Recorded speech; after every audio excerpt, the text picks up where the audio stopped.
All right, in today's tech video, I'm going to show you guys how you view photos or video on your GoPro.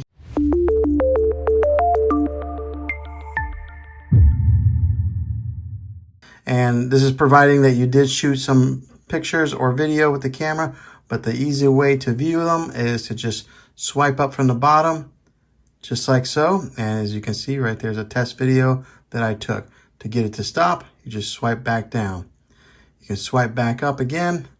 And right here on the top left is those, it looks like 9 boxes, like a Rubiks Cube, but you tap on that and it shows you all the different recordings that you have. I just have the one right there on the top left. But that's how you view photos or video. If this video was helpful, go ahead and click a thumbs up on it. Go ahead and subscribe to this channel. I make tech videos all the time, and I'd love to have you back in the next one.